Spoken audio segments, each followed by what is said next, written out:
আমার নমিনেশন ঘোষণা দেওয়ার আগ পর্যন্ত আমার মনে হয় একটা কথা আমার বিরুদ্ধে কেউ লেখে না, সবার কাছে আমি আল্লাহর ওলি ছিলাম।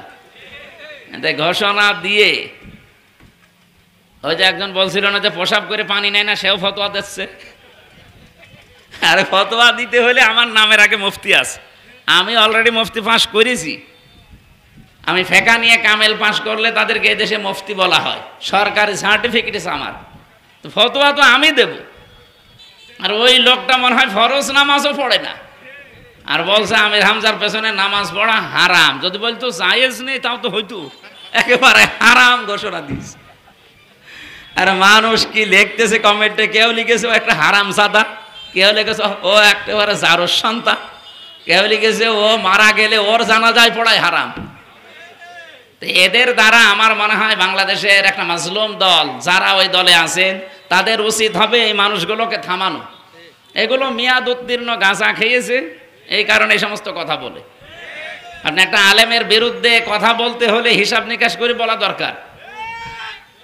এদেশে অন্য কেউ তো এ কথা বলছে না, আপনি এত খেপে গেলেন কোন কারণে? ওই জন্য আপনাকে আমরা সাবধান করছি, যারা দায়িত্বে আছেন এরকম মাতাল যেগুলো, এদেরকে আমার মনে হয় দল থেকে বহিষ্কার করে দেওয়া দরকার। এগুলো ক্যান্সার, এ দলের আরো বদনাম হবে। যেই কয়টা আছে এদেরকে বাদ দিয়ে দেন, দেখেন আপনারাও দাঁড়িয়ে যাবেন। বাংলাদেশ জামাত ইসলামী এই 10.5 মাসে যেভাবে দাঁড়িয়ে গেছে, মাত্র 15 জন মানুষ বলতো আগে, এই 10 মাস আগে, যে এই দেশে ইসলাম কায়েম হোক। এখন 100 জনের 77 জন মানুষ বলছে এদেশে ইসলাম কায়েম হোক। কারণ সবাই এখন বুঝে ফেলেছে এদের কাজ কারবার দেখে। এদেশে 100 টাকা বাজেট হয় রাস্তার জন্য, 3 টাকা খরচ হয়, আর 97 টাকা ওই উপর থেকে আস্তে আস্তে সব ছিন্নি হয়ে যায়। জামাত ইসলামী বাংলাদেশ যদি সত্যি এবার দায়িত্ব পায়, 100 টাকা আসলে 100 টাকায় ব্যয় হবে। আমার উপরে বা যেই দেশে যারা জামাত ইসলামী থেকে মনোনীত তাদের চরিত্র সম্পর্কে আপনারা সবাই জানেন। 1 টাকা মেরে খাবে এই বিশ্বাস আপনাদের হয়? আর আমি খাবো কেন? যারা বলে যে আপনি ভোটে দাঁড়ালেন কেন, আপনাকে ভোট দেওয়া লাগবে, আপনি কি ভোট দেবেন না কোন কারণে? আমার চাইতে যদি যোগ্য, সৎ এবং 100 ভাগ খাঁটি মানুষ পান এই দেশে, আপনি তারে ভোট দেন, আমি দরকার হয় নিজে আপনাকে নিয়ে যাব। কিন্তু আমরা দেখতে পাচ্ছি যে তারা দুর্নীতিতে বারবার চ্যাম্পিয়ন হয়েছে। তাদেরকে আমরা এর আগে দেখি নাই, দেখেছিলাম, কিন্তু তারা তো ভালোর পরিবার তো আরো খারাপ করেছে। আর বাকি যে 15.5 বছরের ইতিহাস তো পর্যালোচনা করার মতো না, এগুলো বাদই দিলাম। এই জন্য আমাদের উচিত হবে চিন্তা ভাবনা করে, যেহেতু প্রতীক ফেরত পেয়েছি, নিবন্ধনও ফেরত আমরা পেয়েছি, দাড়িপাল্লা এ প্রতীকটা আমরা কোরআন থেকে সূরা হাদীদের 25 নম্বর আয়াত যেটা পড়লাম এখানে আপনি পাবেন না। আমি যে কথাটা তুলেছিলাম আগে 1-1.5 মিনিটে শেষ করি। নবীজিকে আল্লাহ দোয়া শিখালেন যে আপনাকে আমি বললাম নিরাপদে এবার চলে যান। উনি বের হয়েছিলেন, আপনারা ইতিহাস জানেন, যতগুলো কাফের পাহারা দিয়েছিল প্রত্যেকটা কাফেরের চোখে বালি পৌঁছিয়েছে। নবীজি তো বালি মারলেন সামনে, চারিদিকে পৌঁছিয়ে দিয়েছে কে? এখনো যদি এরকম পরিস্থিতি আসে, ওই আল্লাহর সাহায্য এদেশে আসবে না? আসবে না? আপনি যত ষড়যন্ত্র করেন পারবেন না। 2 নাম্বার, ওনাকে আল্লাহ নিরাপদে পৌঁছিয়ে দিয়েছিলেন। বিপদ এসেছিল, কিন্তু সব বিপদ আল্লাহ ওভারকাম করার সুযোগ করে দিয়েছেন। 3 নাম্বারে, এমন একটা রাষ্ট্র ক্ষমতা তাকে দিয়েছেন যার ভেতরে সরাসরি সাহায্য ছিল কার? আমরা ওই সাহায্যের রাষ্ট্র ক্ষমতা চাই। এমনি রাষ্ট্রীয় ক্ষমতা আমাদের দরকার নেই, তাহলে আমরা টিকতে পারবো না। কারণ আমাদের প্রতিবেশী সহ চারিদিকে যত দুশ্মন, এখানে টিকে থাকতে হলে আল্লাহর সাহায্য লাগবেই, মাস্ট বি। নবীজির 3টা দোয়া কবুল হয়েছিল। প্রথমটা কবুল হয়েছে সঙ্গে সঙ্গে, দ্বিতীয়টা কবুল হয়েছে 3 দিন পরে, আর 3 নাম্বার দোয়া কবুল হয়েছিল 6 মাস পর। তারপরও আল্লাহ তার একটা দোয়া ফেরত দেয়নি, প্রত্যেকটা দোয়া আল্লাহ কবুল করেছিলেন। আল্লাহ তাআলা বলেন, লাকাদ আরসালনা রুসুলানা বিল বাজ্জিনাত, আমি যত রসুল এই পৃথিবীতে পাঠালাম প্রত্যেকের সাথে আমি প্রথমেই দিয়েছি বাজ্জিনাত দিয়েছি, তাদেরকে আমি স্পষ্ট দলিল প্রমাণ, বিশেষ করে চরিত্র দিয়েছি। বাংলাদেশ জামাত ইসলামী থেকে 296 জন অলরেডি নমিনেশন পেয়েছে। অন্য যত দল আছে সব দলের চাইতে এদের চরিত্র যে ভালো এটা পৃথিবী জানে। কারণ এরা এর আগে 18 জন এমপি হয়েছিল, 1 টাকাও দুর্নীতি করে নাই। 2 জন মন্ত্রী হয়েছিল, 4 আনাও দুর্নীতি করে নাই। 200-র উপরে উপজেলা চেয়ারম্যান ছিল, একটাও দুর্নীতি করে নাই। 1000-এর উপরে ইউনিয়ন চেয়ারম্যান ছিল, একটাও দুর্নীতি করে না। তো এর চাইতে আপনি আবার কি দেখতে চান? সাতক্ষীরার ইউনিয়নের চেয়ারম্যান একজন মাওলানা, উনি সকাল 10টা থেকে 4টা পর্যন্ত ইউনিয়নের দায়িত্ব পালন করে 4টা থেকে রাত 8টা পর্যন্ত এরকম বাজারে তরকারি বিক্রি করত। বাংলাদেশে অন্য কোন দলের চেয়ারম্যান, মেম্বার, এমপি আপনি দেখাতে পারবেন? তা আমরা গ্যারান্টি দিয়ে এই কারণে এদেরকে ওইভাবে গড়ে তোলা হয়, কারণ এদের চরিত্র মোহাম্মদ রাসূলুল্লাহকে দেখে প্রতিদিন 9টা করে বিষয় পূরণ করে করে ওই ধাঁচে ওঠা লাগে। 2 নম্বরে ওয়াং জালনা মাহুমুল কিতাব, তাদের সাথে কিতাব আছে। বাংলাদেশে যত দল আসে সবচাইতে বেশি কোরআন পড়া লাগে জামাত ইসলামী এবং ইসলামী ছাত্র শিবিরে। অন্য কোন দল করলে আপনি লিখতেও পারেন, না লিখতেও পারেন, কিন্তু আমি জামাত ইসলামী এবং শিবিরের গ্যারান্টি দিতে পারি, আন্দাজে পদ্মপুকুর থেকে উঠে আসে আপনি সভাপতি না। আপনাকে প্রতিদিন 9টা করে পয়েন্ট লেখা লাগবে। প্রথম পয়েন্টে আপনি কোরআন শরীফ কয় আয়াত পড়েন, বুঝে পড়েন না আন্দাজে পড়েন, ওটা লেখা লাগবে। আবার লিখলেই শেষ না, মাসে মাসে আবার যে দায়িত্ব আছে তার দেখানো লাগবে। যদি কম হয় ওখানে আবার রিপোর্ট করে দেবে উপরে যে এর হচ্ছে না, এর আরো চাপ দিন। আপনি কোথায় যাবেন? তো এইভাবে কোন দল যদি কোরআন কেন্দ্রিক বাস্তব জীবন গঠন করার জন্য আপনাদেরকে আহ্বান জানায়, জামাত ইসলামী করার কোনো দরকার নেই, সেই দলে যোগ দিন। কিন্তু আমি সারা বাংলাদেশে 73টা দলের ভেতরে এই দলটাই পেয়েছি, কোনো দলে পাইনি। আপনার চাইতে আমি কোরআন পড়ি বেশি, বেশি বুঝি, বেশি মানারও চেষ্টা করি। আমি যদি এই সার্টিফিকেট দিতে পারি তা আপনি দেবেন না কেন? আমি নিজে তো দেশ সহ বিভিন্ন জায়গায় ঘুরছি, আমি নিজে দেখতেছি 73টা দল এই দেশে আছে, কোন দলের কর্মসূচিতে এটা নেই। এমনকি দ্বিতীয় পয়েন্টে আছে আপনি হাদিস কয়টা পড়েন, বুঝে পড়েন না আন্দাজে পড়ে। মেহমান বিন্দু সামনে উপস্থিত আছেন, এই আজকের আয়োজনের প্রধান আকর্ষণ আপনারা। আমাদেরকে প্রধান আলোচক, প্রধান অতিথি দিয়েছেন। আপনারা না আসলে আমি কিসের প্রধান আলোচক আর কিসের প্রধান অতিথি? সুতরাং আজকে প্রধান আকর্ষণ যারা নিজেদের কাজকর্ম বাদ দিয়ে এখানে ছুটে এসেছেন তারা। পর্দার আড়ালে বিভিন্ন জায়গায় যদি মা এবং বোনেরা থাকেন, সবাইকে সালাম জানাচ্ছি, আসসালামু আলাইকুম।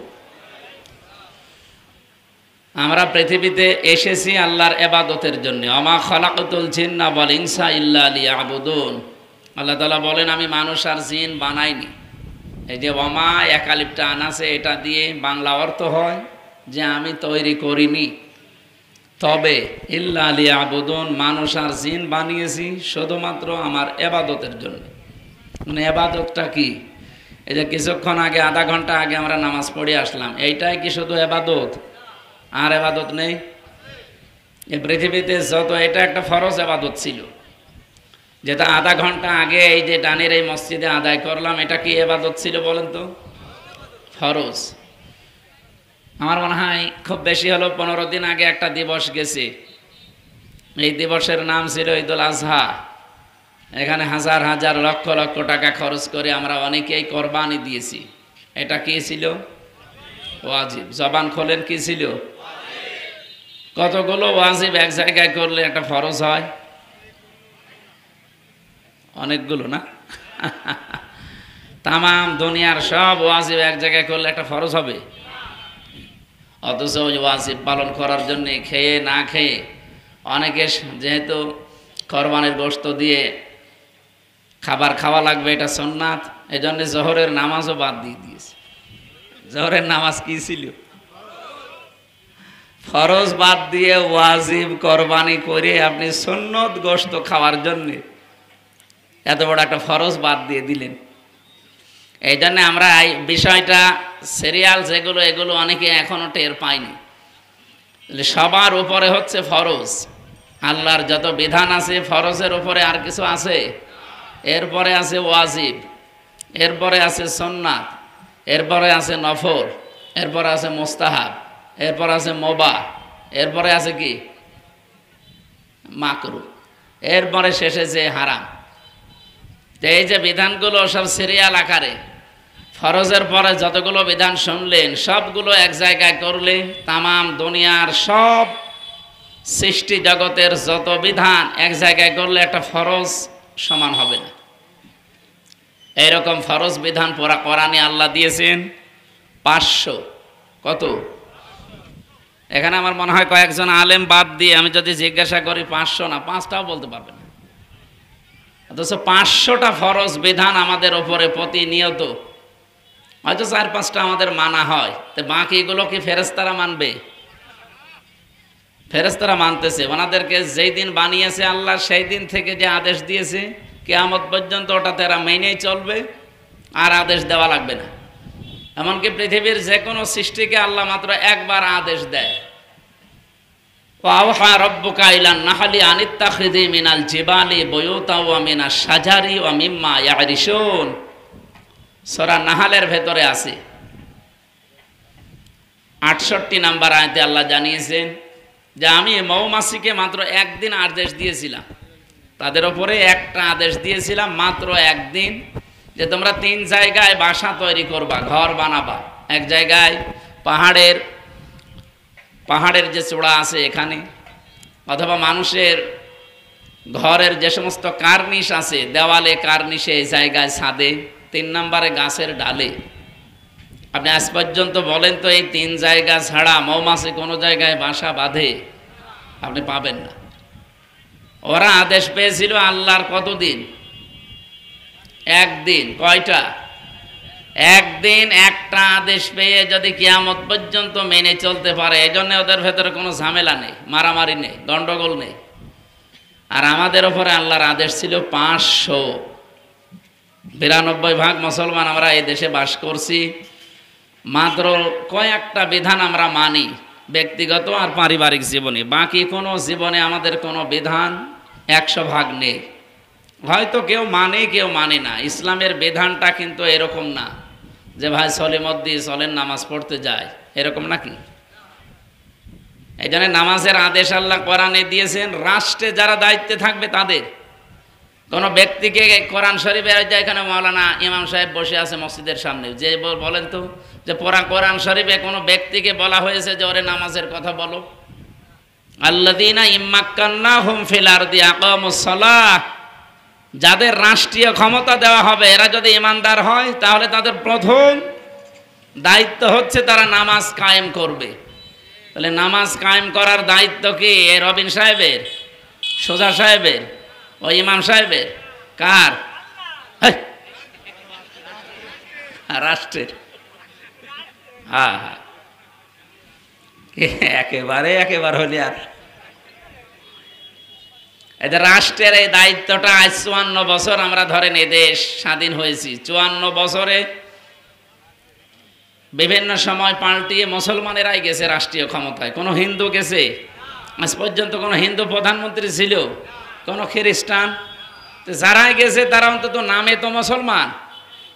তারা কি করলো বলেন তো? আজ পর্যন্ত নামাজের বিলটা তারা আনলো না। তাহলে আল্লাহর সাথে এটা গাদ্দারি করা হচ্ছে না?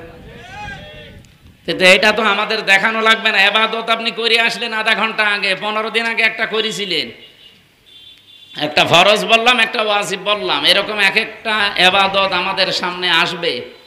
এমন কিছু ইবাদত আছে ব্যক্তিগতভাবে মানা যায়, পারিবারিকভাবে মানা যায়, কিন্তু সমাজ, রাষ্ট্র, আন্তর্জাতিকভাবে মানতে গেলে তখন পাওয়ার লাগে। কি লাগে? বিশ্বনবী মুহাম্মদুর রাসূলুল্লাহ যেদিন হিজরত করবেন সেই দিন আল্লাহ তাকে বললেন আপনি আমার কাছে দোয়া করেন, আকুর রব্বি আদখিলনি মুদখালা সিদকি ওয়া আখরিজনি মুখরাজা সিদকি ওয়া জাআলনি মিন লাদুনকা সুলতানান নাসীরা। সূরা বানী ইসরাঈলের 80 নম্বর আয়াতে আছে। উনি বের হবেন, চারিদিকে শত্রু বেষ্টিত, সব তরবারি নিয়ে দাঁড়িয়ে আছে ঘরের বাইরে। নবীজিকে বললেন আপনি বের হবেন, 3টা দোয়া আমার কাছে করেন। এদিকে তাকান, আমার কাছে 3টা দোয়া এই মুহূর্তে করেন। আমরা অনেকেই মনে করে দোয়া কবুল হওয়ার জায়গা মনে হয় মসজিদে বসে বসে। দোয়া কবুল হওয়ার জায়গা কিছুক্ষণ জিকির করে নিয়ে দোয়া করলাম, এইটা না। দোয়া কবুল হওয়ার মেন জায়গা কত কঠিন আপনি টের পাচ্ছেন? জীবন মরণ নিয়ে টানাটানি না? 24 জন মানুষ তরবারি নিয়ে ঘরের বাইরে দাঁড়িয়ে আছে, তারা সব সুযোগ পেলেই কেটে টুকরা টুকরা করে ফেলবে, এমন কঠিন অবস্থায় নবীজিকে আল্লাহ বললেন আপনি আমার কাছে এখন 3টা দোয়া করেন। উনি 3টা দোয়া করলেন ওই জায়গায় দাঁড়িয়ে। 1 নম্বরে, আল্লাহ তুমি আমাকে নিরাপদে এই ঘর থেকে বের করে দাও। তার মানে দোয়া কবুল হওয়ার জায়গা হচ্ছে কঠিন এবং কঠোর যে জায়গাগুলো আছে ভয়ঙ্কর, এই জায়গায় দোয়া কবুল হয়। ওই যে পাহাড়ে যে 3 যুবকের কাহিনী আমরা সারা জীবন ওয়াজ করি, ওটা কি জায়গা খুব সহজ সরল জায়গা ছিল? কত কঠিন জায়গা বলেন তো। পাহাড়ের ভেতরে আটক এবং 3টা লোক, পাহাড় উপর থেকে পাথর একটা আটকিয়ে গেছে, 3 জন মিলে ধাক্কা দেয়, সরে না। কিছুক্ষণ পরে হাওয়া বাতাস যখন আলো বাতাস বন্ধ হয়ে যাচ্ছে, তারা তো নিঃশ্বাস বন্ধ হয়েই মরে যাওয়ার কথা, তখন এই কঠিন অবস্থায় তারা দোয়া করেছিল জীবনের কিছু নেক কাজের বিনিময়ে। এরকম বহু ঘটনা কোরআন হাদিসে যেটা পাওয়া যায়, মানুষের মোনাজাত কবুল হয় কঠিন এবং ভয়ঙ্কর মুহূর্তে। নবীজিকে আল্লাহ বললেন আপনি দোয়া করেন, এখন কবুল হবে। যে আপনি বলেন যে আল্লাহ তুমি আমাকে এই কঠিন অবস্থা থেকে অন্তত নিরাপদে বের করে দাও। 2 নম্বরে আমাকে যখন রাস্তা দিয়ে নিয়ে যাবে মদিনা পর্যন্ত যেন কোনো বিপদ আপদ আমাকে অন্তত না আটকায়। হ্যাঁ, বিপদ আসবে, যেন আটকাতে না পারে। 3 নম্বরে মদিনায় যেয়ে আমার এক কোণে ফেলে রাখবে না, আমার এমন একটা রাষ্ট্রীয় ক্ষমতা দেবে যেখানে তোমার সাহায্য থাকে। এই যে রাষ্ট্রীয় ক্ষমতা চেয়ে নিয়েছিলেন, এ চাওয়ার জন্যে জানিয়েছেন কে? তাহলে আল্লাহ বড় রাজনীতিবিদ। উনি নিজে বলছে যে আমার কাছে আপনি বলেন যে আমাকে আল্লাহ তুমি রাষ্ট্রীয় ক্ষমতা দিও, এবং রাষ্ট্রীয় ক্ষমতা দিলেই হবে না, এর ভেতরে যেন তোমার সাহায্য থাকে, এইরকম ক্ষমতা দিও। কারণ রাষ্ট্রীয় ক্ষমতা এমন একটা বিষয়, আল্লাহর সাহায্য ছাড়া চালানো সম্ভব না। যারা আল্লাহর সাহায্য ছাড়া জোর করে চালাতে চেয়েছিল, এত ঘৃণিত করেছে আল্লাহ, জোতার মালা দিচ্ছে এখন ধরতে পারলে যেখানে সেখানে। আমার মনে হয় যারা এই ফ্যাসিস্টদেরকে সাহায্য সহযোগিতা করেছে প্রত্যেকের এরকম কিছু দেওয়া দরকার। কারণ তাদের জন্যই হাসিনা হয়ে উঠেছিল। ও হাসিনা তো আসলে হাসিনা ছিল না, গ্রাম্য মেয়ে লোক ছিল। সেখান থেকে উঠে এসে এই পৃথিবীর নিকৃষ্ট মানুষের তালিকায় তাকে নিয়ে যেতে যারা সাহায্য করেছে, গত পরশুদিন একটাকে ধরেছে, আজকেও আর একটাকে ধরেছে। সম্মানিত ভাইরা, আমরা দোয়া কবুলের যে জায়গাটা বললাম, বলেন এই সমস্ত জায়গায় কি দোয়া করার সময় না সুবহানাল্লাহ পড়ার সময়? আমরা এরকম বিপদে পড়লে সুবহানাল্লাহ, আলহামদুলিল্লাহ, ইন্না লিল্লাহ, লা ইলাহা ইল্লাল্লাহ পড়তাম, অথবা ইন্না লা ইলাহা ইল্লা আনতা সুবহানাকা। নবীজি বললেন ওসব বাদ দেন, আপনি বলেন যে আমাকে নিরাপদে ঘর থেকে বের করে দিন, আর বের হওয়ার সময় আপনাকে আমি একটা কিছু শিখিয়ে দেই। ওইটা হাতে নিন, সূরা ইয়াসিন থেকে কিছু আয়াত পড়েন, পড়ে ফুঁকে মারেন। চারিদিকে আপনি সামনে মারবেন, চারিদিকে পৌঁছিয়ে দেওয়ার দায়িত্ব পালন করবে আমার কুদরত। এটা শুধু ঘটনা না, নবীজিকে আল্লাহ যে ডাক দিতে বললেন যে সূরা ইয়াসিনের কয়েকটা আয়াত পড়ে আপনি ফু দেন, উনি কি বলেছিলেন? ইয়াসিন। ইয়াসিন মানে কি? ইয়া মানে হে, সিন মানে সাজ্জেদ। সাজ্জেদের বাংলা অর্থ হচ্ছে নেতা। আল্লাহ শিখিয়ে দিচ্ছেন যে আপনি এই সূরা পড়েন যে হে নেতা, আল্লাহর ঘোষণা দেওয়া নেতা এই পৃথিবীতে একজনই। আল্লাহর ঘোষণা দেওয়া নেতা পৃথিবীতে একজন, তাকে যারা অনুসরণ করবে তারা নেতৃত্ব দেওয়ার হকদার, তারা নেতৃত্ব দিতে পারে। আর তারা আদর্শের বাইরে যারা আছে তাদের নেতা হওয়া জায়েজ নেই। অথচ বাংলাদেশে বিশ্বনবীর বিরুদ্ধে যারা, তারাই বড় বড় নেতা এখন। নবীজির 63 বছরের জিন্দেগি, 23 বছর তিনি নেতৃত্ব দিয়েছিলেন। কয় বছর? এর আগে যে নেতৃত্ব দিয়েছিলেন 17 থেকে 40, এইটাও 23, কিন্তু আসল নেতৃত্ব তার 40 থেকে 63। এই 23 বছরে তিনি কোনোদিন চাঁদাবাজি করেছেন? তাহলে আজকে যারা চাঁদাবাজি করে এরা কি নেতা হওয়ার যোগ্য? এদের পেছনে থাকা জায়েজ আছে? আমি আর বাংলায় কি বলবো বলেন? আমি আর নিচে নামতে চাই না। এরপরেও যদি কেউ চরিত্র সংশোধন না করে, এটাকে আগস্টের 5 তারিখের আগে পেয়েছেন বাংলাদেশ, এখন আমরা কিন্তু ঘুরে দাঁড়ানো শিখে ফেলেছি। সে যেই হোক, মানবতা বিরোধী, ইসলাম বিরোধী কোনো কাজ করলে ওটা যদি আমার বাবাও হয়, আগে মাটির ভেতরে দিয়ে দেবেন, এরপরে বলবেন বিসমিল্লাহি ওয়া আলা মিল্লাতি রাসূলিল্লাহ। আমার বাবার বিরুদ্ধে যদি এই কথা আমি বলতে পারি, অন্য কারো বিরুদ্ধে আমার এই কথা নেই। এই জন্য আমরা ইসলামকে যদি সত্যি জায়গা মতো এবার নিতে পারি, আমি গ্যারান্টি দিতে পারি আল্লাহর কসম, এই 54 বছরের জন্য বাংলাদেশের মানুষ আফসোস করবে যে আরো আগে কেন ইসলাম আসলো না। গোবিন্দ পরামানিক কয়েকদিন আগে জানিয়েছে যে আমরা এই 54 বছর যা দেখলাম, আমার মনে হয় বিশ্বাস যে ইসলাম যদি সামনে, বিশেষ করে জামাত ইসলামের নাম বলেছেন তিনি, জামাত ইসলামী বাংলাদেশ যদি এবার রাষ্ট্রীয় ক্ষমতায় আসে, আমরা সবচাইতে বেশি নিরাপদে থাকতে পারবো বিভিন্ন ধর্মের মানুষেরা। জামাত ইসলামের কাছে অন্য ধর্মের মানুষ যদি নিরাপদ হয়, ইসলাম ধর্ম নিরাপদ থাকবে না? অনেকেই ফেসবুকে লিখতেছে আমার বিরুদ্ধে। আমার নমিনেশন ঘোষণা দেওয়ার আগ পর্যন্ত আমার মনে হয় একটা কথা আমার বিরুদ্ধে কেউ লেখে না। সবার কাছে আমি আল্লাহর ওলি ছিলাম।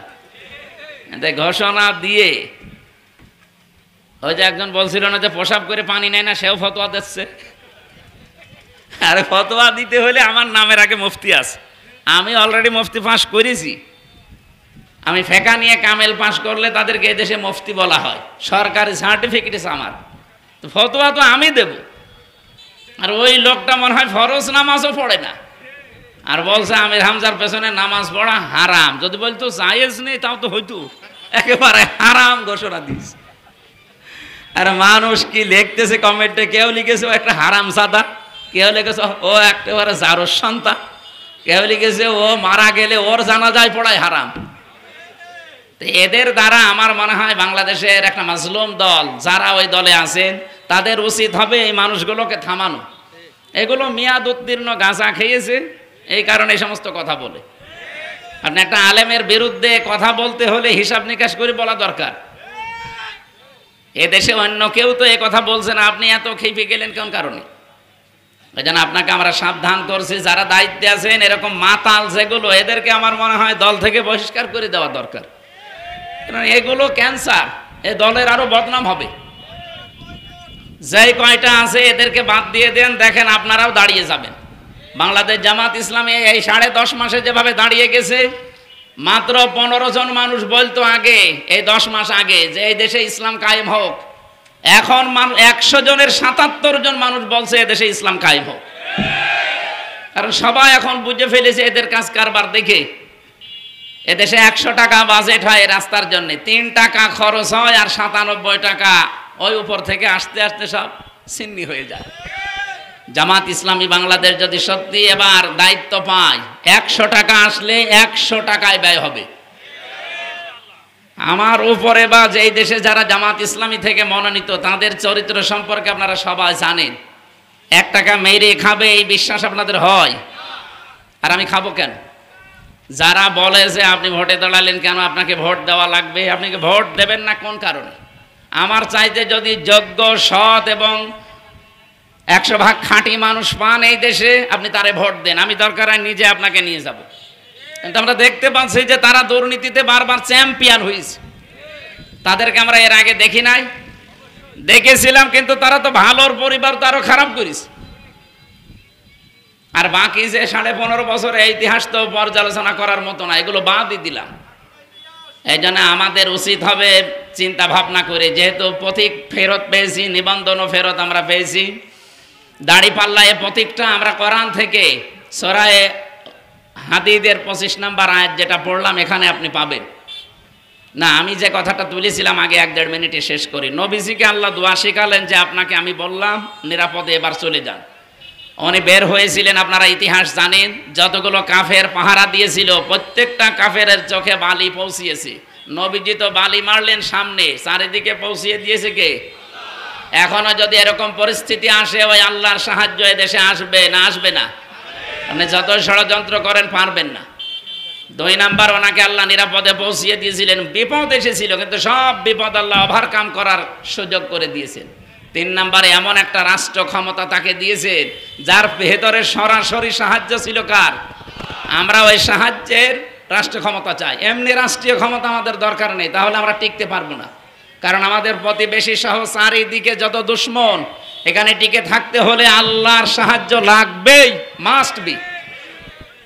নবীজির 3টা দোয়া কবুল হয়েছিল।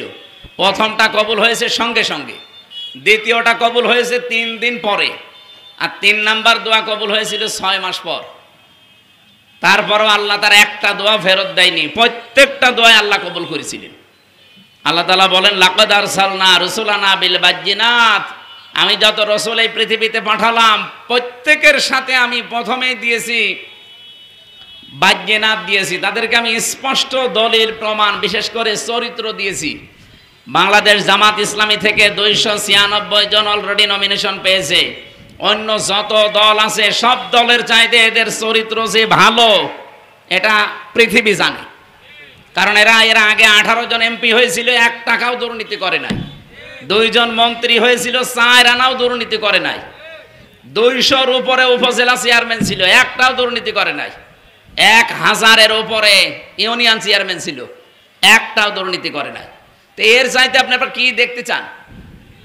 সাতক্ষীরার ইউনিয়নের চেয়ারম্যান একজন মাওলানা, উনি সকাল 10টা থেকে 4টা পর্যন্ত ইউনিয়নের দায়িত্ব পালন করে 4টা থেকে রাত 8টা পর্যন্ত এরকম বাজারে তরকারি বিক্রি করত। বাংলাদেশে অন্য কোনো দলের চেয়ারম্যান, মেম্বার, এমপি আপনি দেখাতে পারবেন? তা আমরা গ্যারান্টি দিয়ে এই কারণে এদেরকে ওইভাবে গড়ে তোলা হয়, কারণ এদের চরিত্র মোহাম্মদ রাসূলুল্লাহকে দেখে প্রতিদিন 9টা করে বিষয় পূরণ করে করে ওই ধাঁচে ওঠা লাগে। 2 নম্বরে ওয়ানজালনা মাআহুমুল কিতাব, তাদের সাথে কিতাব আছে। বাংলাদেশে যত দল আসে সবচাইতে বেশি কোরআন পড়া লাগে জামাত ইসলামী এবং ইসলামী ছাত্র শিবিরে।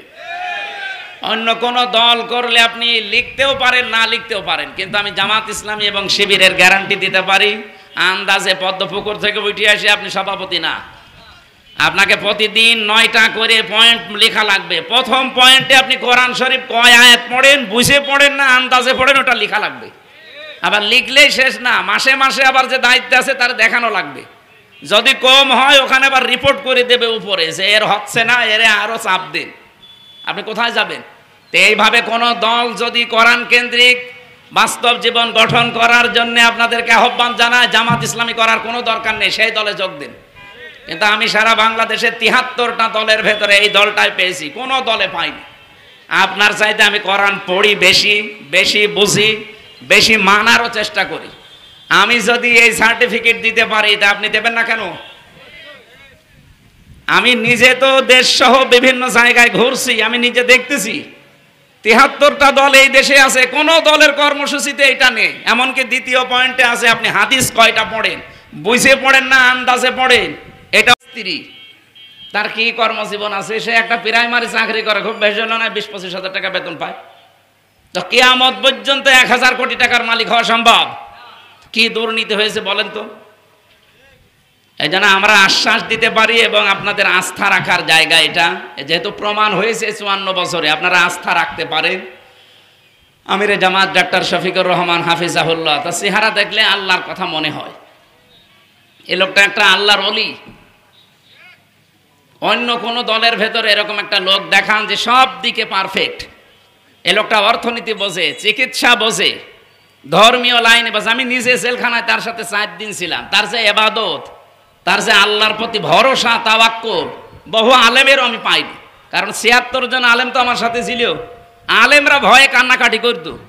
আর একটা মুরব্বী মানুষ, একটা জেনারেল শিক্ষিত ডাক্তার, আল্লাহর প্রতি এত বেশি অবিচল আস্থা, আমি ওই জায়গা থেকে কিন্তু পাল্টে গেছি। এর আগে তো আমি অ্যাক্টিভ ভাবে কোনোদিন জামাত ইসলাম করিও নাই, শিবিরও অ্যাক্টিভ ভাবে করি না। আমি আপনার মতো সমর্থক ছিলাম, কিন্তু অ্যাক্টিভ হয়েছি জেলখানা থেকে এসে, কারণ আমি 3টা বছর এই মানুষগুলোর সাথে ছিলাম।